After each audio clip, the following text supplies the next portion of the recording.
Aylet Tsabari, we usually expect a writer to write his memoir or her memoir toward the end of his or her career.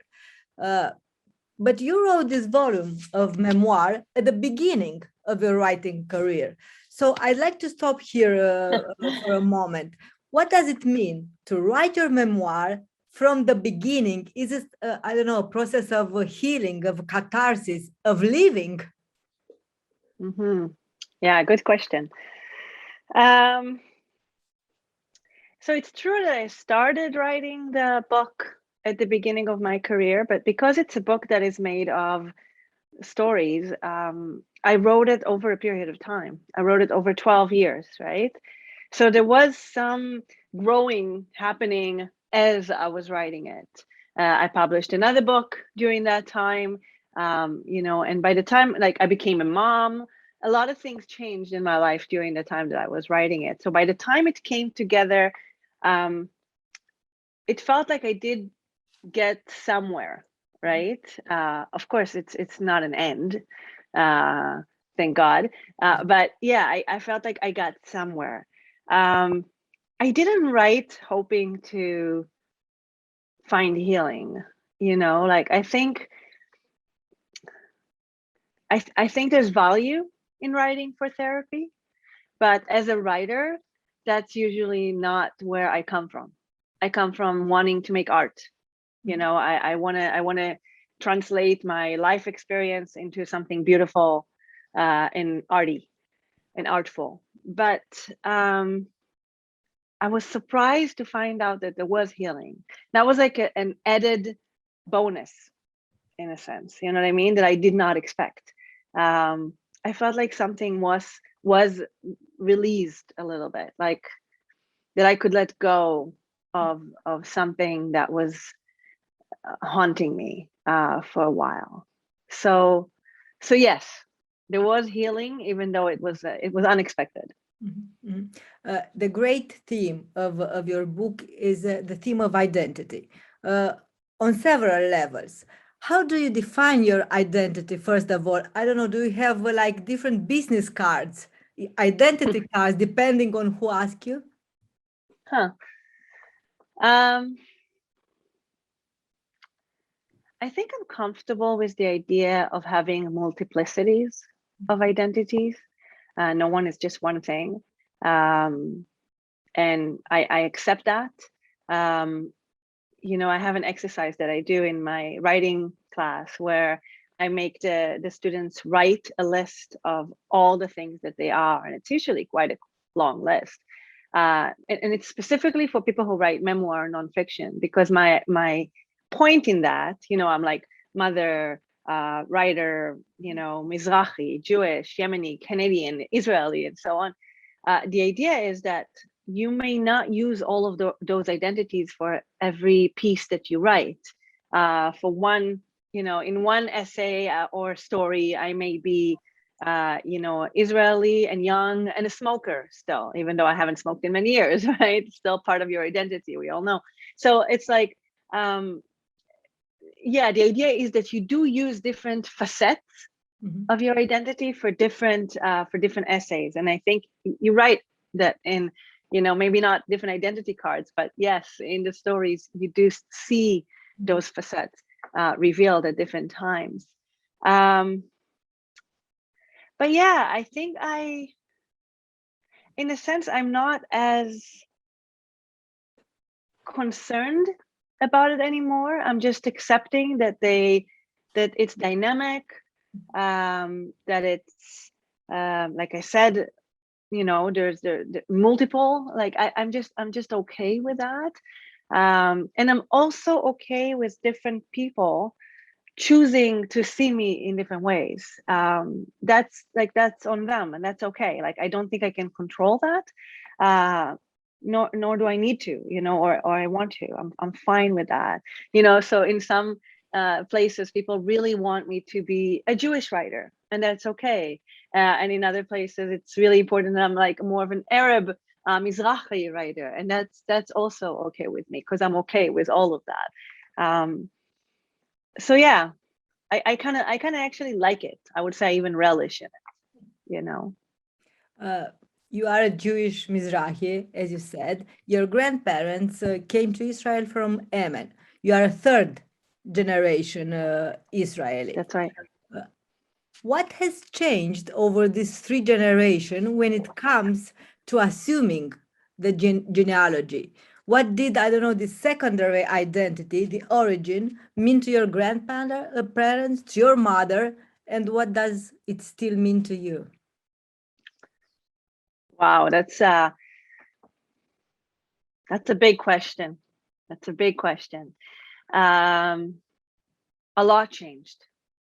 Absolutely. It's interesting. I'm writing about it now too, so I'm it's very much in my mind. For my grandmother and my grandparents, I did not know my grandfather, but I knew my grandmother quite well, and I think for them they were very much Jewish first, you know, and they longed for Israel forever. You know, there are like 500-year poems written by Yemeni Jews, by Shalom Shabazi, for example, longing for return, you know. So there was that.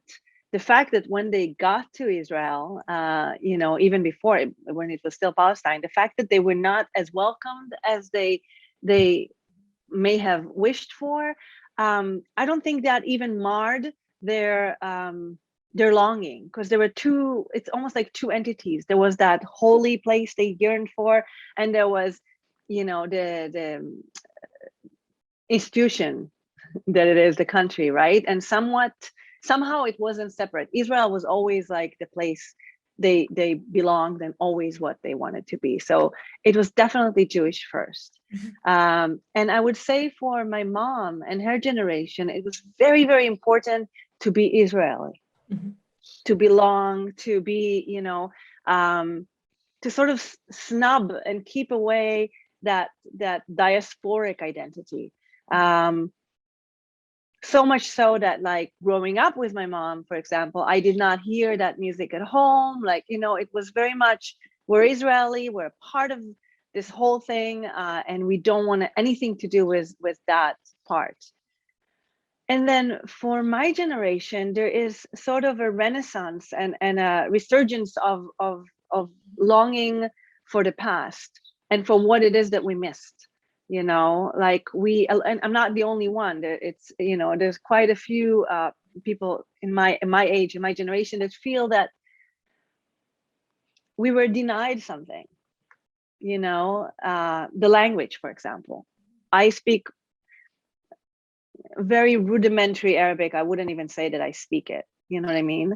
And that's a shame. And I feel really sad about that. The music was something that I had to reclaim in the last few years. Suddenly I'm like, there is this whole tradition of Yemeni music. There's a whole tradition of Yemeni women's songs and music that it did not pass to my generation. It was actually just severed, you know? So yeah, I feel like it's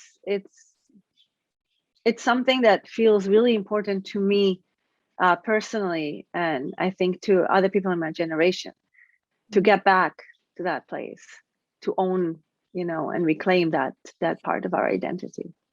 Your roots. But what does the official historical narrative of Israel look like today? Do the Mizrahi have, I don't know, a place in it?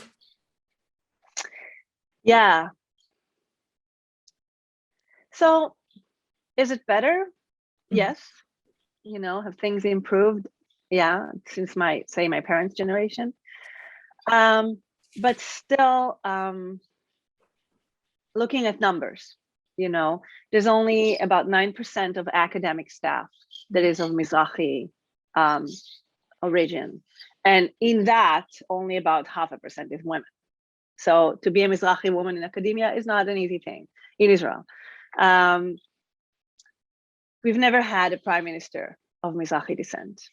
You know, we've never had a chief of staff of Mizrahi descent. So there's still a lot to aspire for. And the other interesting thing is that for a lot of people want to say that everything's fine. Mhm. You know, they don't want to hear it. They don't see it. They say, oh, everyone is mixed nowadays. And it's true that a lot of people are. But still, it's how you look. Mhm. And it's still, what's your family name? Because in Israel, we know, right, from the sound of your last name, we can tell if it's a Mizrahi name or an Ashkenazi name, right? So it still makes a difference. Like just in the past few years, there have been a few people trying it out by sending resumes, the exact same resumes with one name and then another name, and seeing which ones get more hits, you know? And it's still happening. That discrimination is still very real, as much as people would like to deny it. So it's a work in progress. Mhm. And absolutely it's better, you know, but yeah, it's not there yet as far as I'm concerned. You talked about women. The figure of Freyja is very important in your book. Almost like it's haunting you. Why? What is Freyja, first of all? Okay. So Freyja is a derogatory name that you know, I'll say the origin. It's important, I think, because it says a lot about it. It was a North African name, you know, that now has passed from the world because no one would, you know, but it's a beautiful name. It meant happiness. And they started associating it with young women of Mizrahi descent, women who are dressed a certain way, you know, cheaply. It's probably how they would say it, not elegantly, uneducated, vulgar, and so on. If I try, like, people have tried to translate it before and they came up with bimbo, but I don't think it's quite right. But yeah, you know, like, yeah, it's one of those things that is hard to translate. And then growing up, it's so interesting because I don't think I even knew it. For a very long time. I was really trying hard to ward it off, you know, to do certain things just so I'm not mistaken for one, you know. So there's certain things I knew I couldn't wear. I couldn't, you know, put on a red lipstick. I couldn't wear gold. Gold was Freyja, you know, so I only wore silver, you know. Animal prints, right? Certain things were just associated with it, and I just, you know, I worked at not being that. But it's interesting how I was not necessarily aware of it at the time, you know, and only later on I was like, oh wow. And then in the army, I started coming face to face with it a little more closely when people started, you know, using it on me. Calling me by that name, you know, because they made assumptions on me by the way that I looked. And, you know, in the army, we all look the same too. So it's like where you're from makes a big difference. So yeah, it is something that haunted me for a long time, but it took me, I think, until even after the army to figure out the effect that it had on me growing up, you know. It is still a strong, I don't know, stereotype in Israel. In Israel, again, it's there are people who say no, it's not. It's not. It has nothing to do with ethnicity. It's just a certain type of woman, and they would say something like, "What about Russian Freyjas?" And I'm like, the fact that you have to frame it that way and say a Russian Freyja or an Ashkenazi Freyja means that the Freyja is something else, you know. Yeah, so it's a conversation that keeps coming up. So, and I find myself on Facebook constantly arguing with people. I'm like, no. So you mentioned the army. You left home after serving in the army, but the military service was to you like just another episode of this conflict between you and your country at that moment. Many young Israelis have the same experience because as they are leaving the country to travel around the world immediately after being discharged from the army. So is there a post-traumatic stress disorder here after the army? I think many people do, but I would say generally, obviously it's the army, and people experience it in a much harsher way than I did. Being 18 and self-centered, and I thought this is hell, this is horrible, dramatic and self-centered as we are at that age. But of course, other people have had a much harder experience, actually, having to serve in the territories, having to see things and do things that no 18-year-old should do or see. So yes, there is absolutely a lot of people that are scarred in a much more dramatic way. But I would say I actually just recently, again, for the book that I'm writing now, posted a question on Facebook if people can share with me the stories of how the disenchantment and disillusion that happened to them during the army. And the stories are they're so diverse in the many ways in which people felt disappointed and let down. Some of them who really, came into the army wanting to contribute and do their best, and then find out that for whatever reason, some of it is, the mizrahi story again. Others are for, just the army does not care about you as a person. And that's a harsh realization to face when you're that young and you've been babied, at home, and suddenly you're thrown into this world where you're a nobody, so that even without the complication of the actual essence of what army is, like the fighting, that's a hard thing for a teenager, really. For a child, I have an 8-year-old exactly daughter. I can't imagine her dealing with the army. She's a child.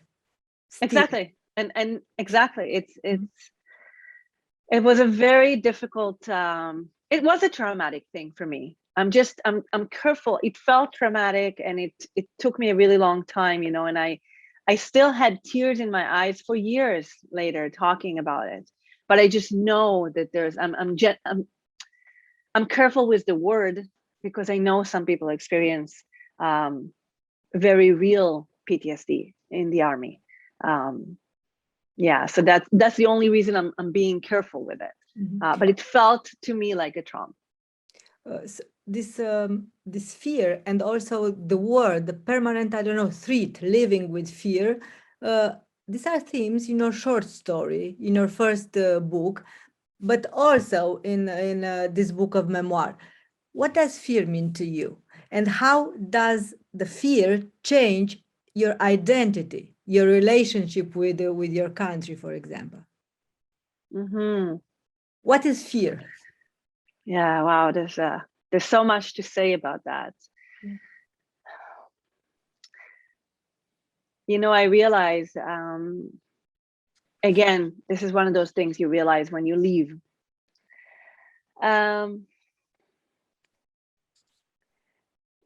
You really work at creating a bubble in Israel. That's the only way, right? That's the way to live, to function, especially back then when, there were terror attacks more often. You do what you can to make it possible for you to function. And only when you leave, you start to see how messed up that is.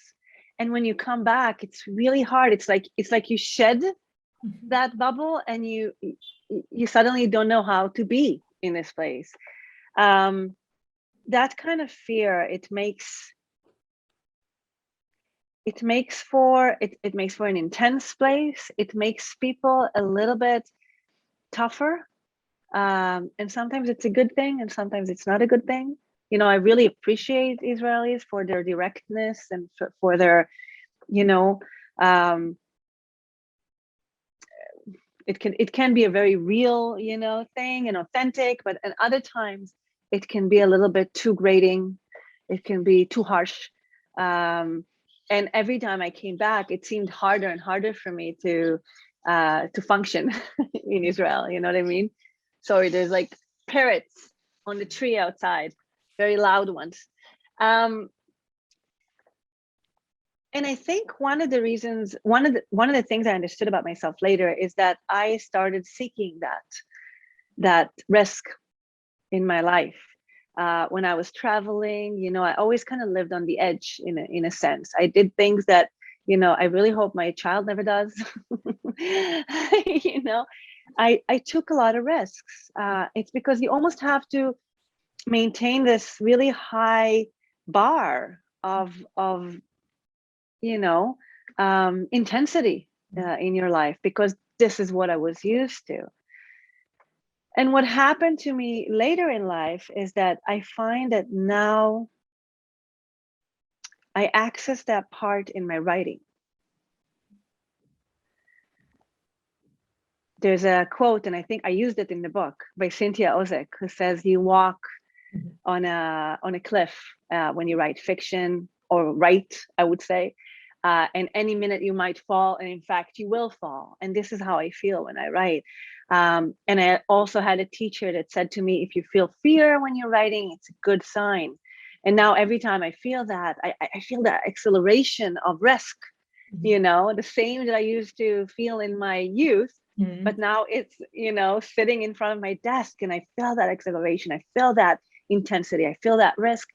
And then add to it writing in my second language. You know, that's one hell of a risk, you know. You have to, like, you're putting yourself out there. You're almost setting yourself up for failure in a way, you know, like by you know, it's a very big risk. So this is how I ended up channeling it today, you know, in my middle age, you know, and it feels way better, you know, to do it that way. Yeah. In one of your short stories, one of your characters says that if leaving could heal the trauma of Jerusalem, it would be very easy, and everyone would just leave and be over with it. Yeah, that's right. It isn't like that. Why don't you write in your mother tongue, in Hebrew?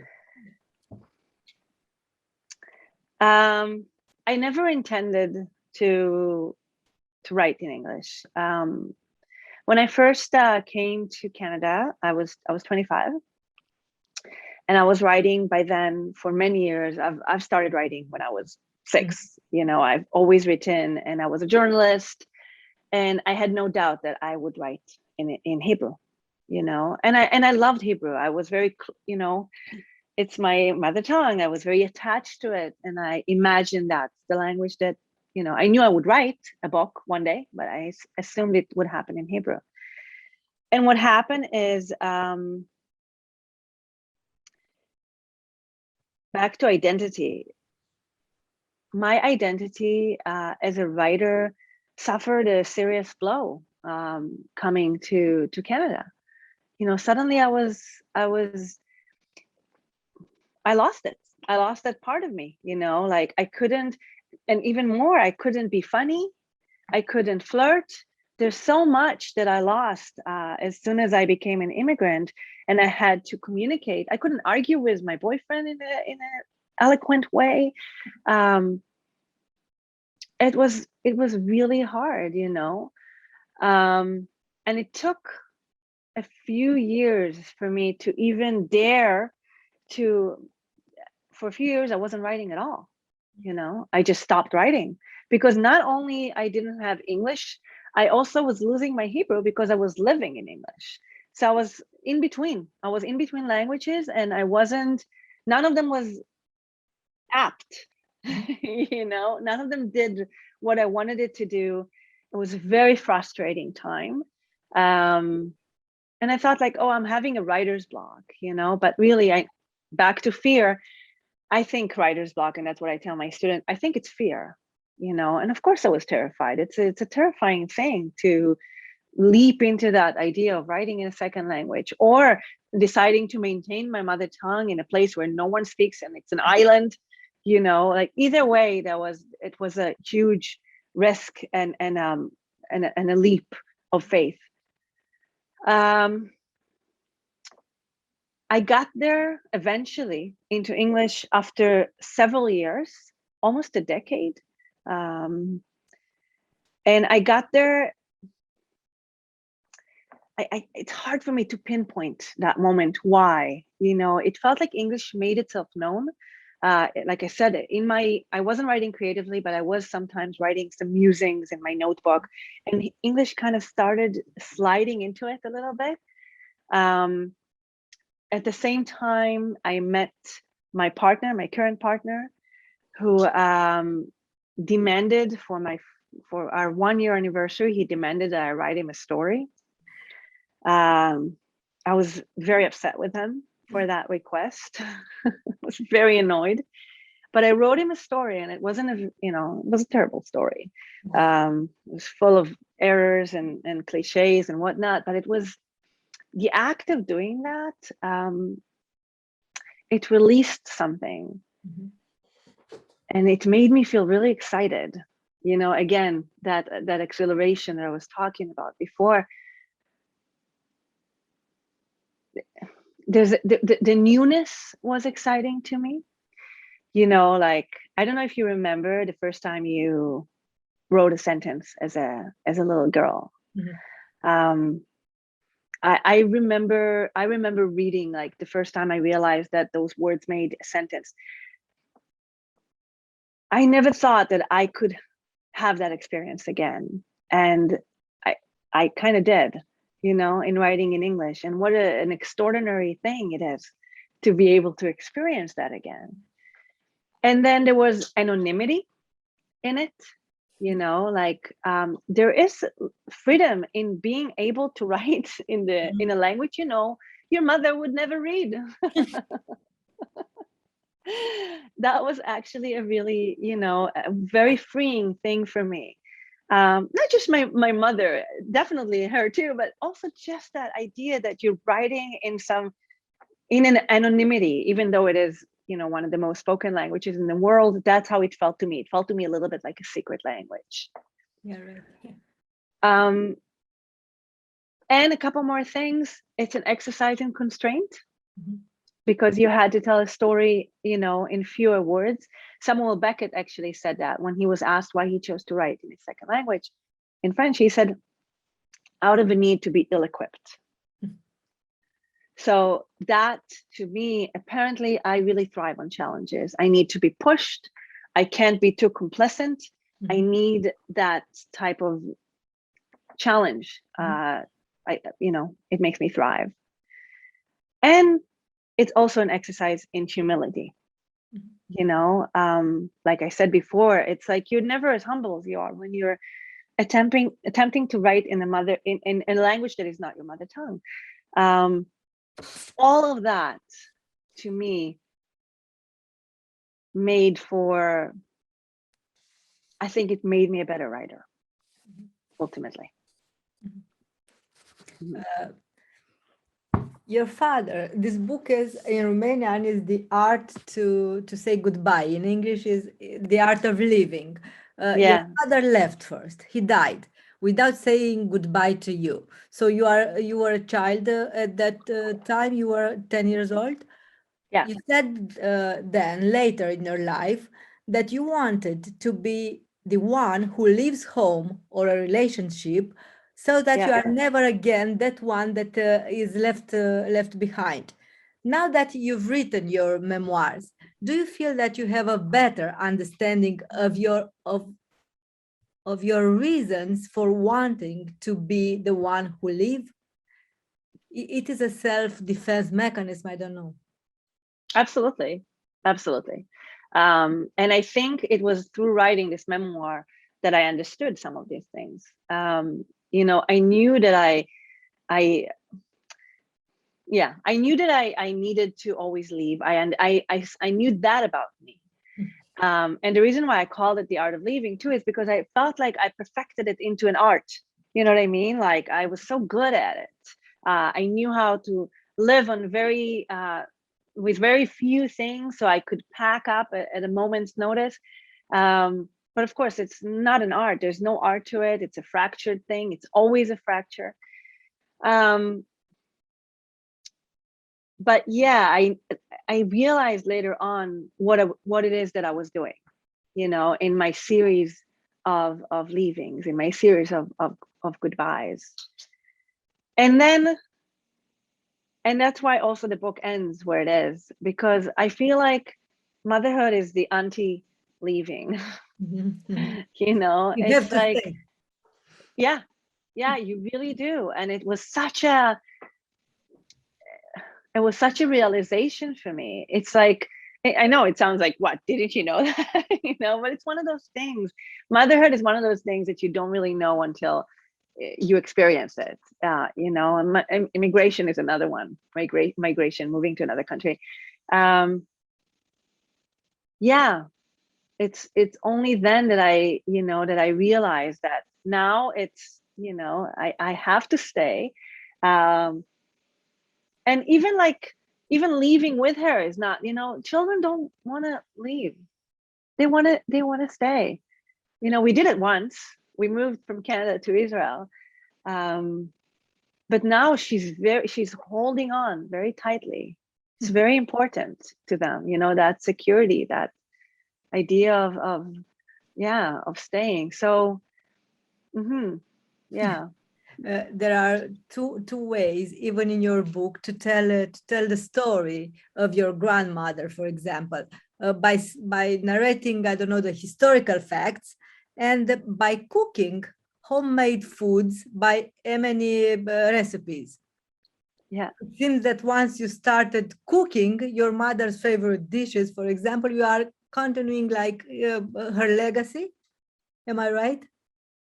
Yeah, absolutely. It was another way for me to reclaim my identity as well, and to connect to my roots, you know, like I did it in stages. There was the food, and then there was the singing, you know, and then there was the writing and finding ways to tell our stories. And I'm still doing it. I'm still there, you know, like like I've been lately, I've kind of wanted to maybe learn to dance. Like there's always more, I want to delve more deeply into it. But yeah, cooking, I mean, it's always a way of connection. Food is always a way that, you know, it connects us together. It connects us to our past. It connects us to our family. So that was a really big way for me to also kind of make peace a little bit with my mom, you know. And the other day, actually, she just asked me, because she's turning 80 this year, and she suddenly forgot a recipe. You know, she's doing well, she's great, she's 80, and she forgot a recipe, and she's like, "You have it written down, don't you?" And I said, "Yes." You know, and I felt so happy that I could give something to her now. You know, I can share back her recipe with her, and help her make this thing, you know, that was hers to begin with. Do you see your mother are not traits in your daughter or your grandmother? I absolutely see. I see. It's so interesting because it's not always like that, you know. I'm sure like some daughters are more, you know, resemble their fathers more, but my daughter is absolutely a direct, you know, link in the way that in the way that she behaves, her her mentality. She's like me, and she's like my mom, and she's like my grandma. And I love that. Do you tell her Yemeni stories? Yeah, she loves it. She loves it. She was singing when I started learning the songs, the Yemeni songs. One day she came by and stood next to me, kind of inched forward and started to sing. Like, of course, she didn't understand what she was just gibberish, but she wanted to be a part of it. And she had no idea that this is a tradition that is feminine, that it does pass from mother to daughter. My partner was actually said he saw it from the kitchen, and he was like, he was afraid to move because it was such a special moment. You know what I mean? I'm like, oh my God, she's, this generational continuation, of that tradition that is being lost, really, because it's not. And this is so yeah, a way to tell the story of your grandmother, for example, of your grandparents. Yes. Mm-hmm. Yeah, absolutely. And of these ancestors, really, like female ancestors, that they wrote their pain, they wrote their sorrows, they were oppressed, and their stories were not heard, and that was the way that they told their stories. For an outsider, the single major cleavage in Israel is between Arabs and Jews, is the Israeli-Palestinian conflict. You don't approach this conflict directly. What is this conflict? What does this conflict mean to you? Does it meet somewhere the cleavage you've been talking about between Ashkenazi and Mizrahi? Mm-hmm. It does have some. It connects in some ways, absolutely. I think when the Mizrahi came in the beginning of the founding of Israel, one of the reasons they were discriminated against is because they were Arabs, in a sense, and there are quotes everywhere of Ashkenazi leaders saying, and writers and intellectuals saying, we cannot let this country become an Arabic nation, Oriental, as they call it. We are European, and we want to maintain this, this identity. And I think that's also why a lot of Mizrahi ended up rejecting their background, because they wanted so much to belong, and they wanted to prove, we may look like the enemy, but we are not. We're Jews, right? So absolutely, it's all connected. And of course, you're right that is the most the major conflict in Israel. Absolutely.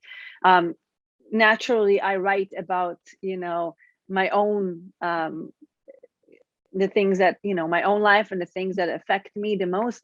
But I I'm under no illusion that it's not tightly connected to one another. And I think one of the most exciting things that's been happening in the past few years is the emergence of, it's always been there, but now they are heard more, of a Mizrahi left. Because a lot of what happened is, there's many reasons why, but a lot of the Mizrahi are actually right voters in Israel. And some of it is what I, described, how they came into this place and had to prove their commitment to this place. There's also the fact that they, all the things that happened to them when they came were done under a left and Ashkenazi government and party, right? So, that it sort of makes sense, strangely.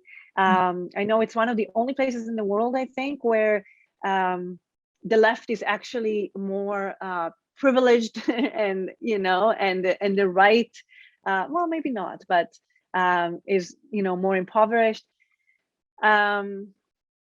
But now there is an emergence of a Mizrahi left that has both the Palestinian and the Mizrahi, and of course anyone who's impoverished. It's more social in their interest in mind. And I love seeing that. And I think that's a positive thing. You can see a little more cooperation between Palestinian and Mizrahi. There was some in history, but it seems more prominent now. So it's hopeful, if I can say that cautiously. This book of memoir isn't published in Israel. Why? No. Remember the part about me being afraid of my mother? Yeah. You don't want your mother to read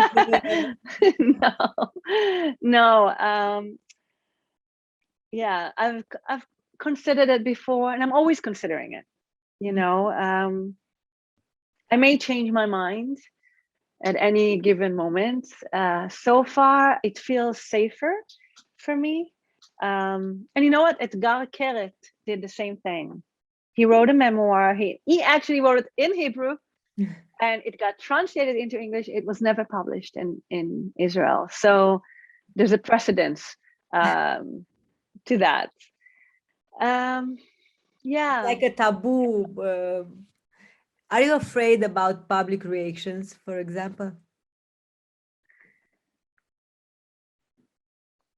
I'm always afraid of, even with the novel that I'm writing right now. Being from Israel, it's a loaded place. And it seems like no matter what you do, it's going to be perceived as political. I've had heat from both sides of the map, directed at me. It's one of those, burdens you have to carry. So yeah, I'm always nervous. I'm nervous, especially now with the novel that I'm writing. What are you writing now? Oh, it's so hard to talk about it when you're still in it. I'm writing a novel that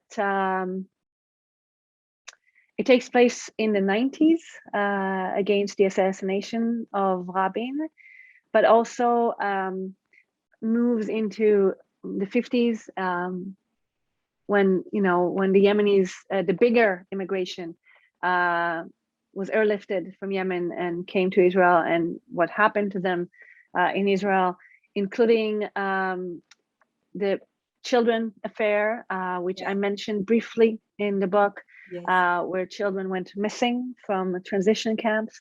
I don't know why I decided to write such an ambitious first novel. It's really big. It's very, very big. A fictional novel or more an historical one? It's fiction, obviously, but yes, it relies heavily on historical events. But that's what I did also in my short stories. Like I always write against these big historical events because I feel like that's kind of how I grew up, and it reflects Israeli life the best as I know it. It's always there. The succession of wars and it's something I've but in the forefront, it's just people living their domestic lives, right? So it's again that kind of interplay as in my stories.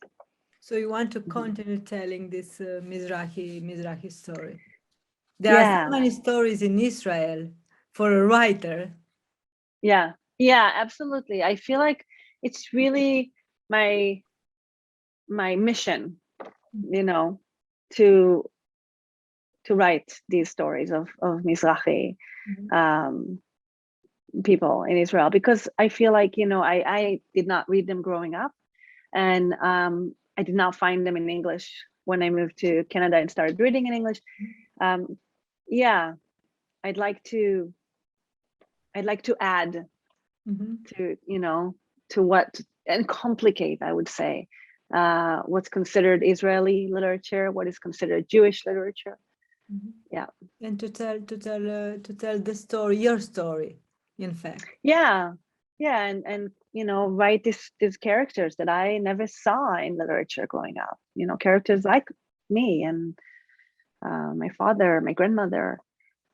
Okay, thank you very much. It was a great talk. Thank you so much. Yeah. And hope your daughter will feel better soon.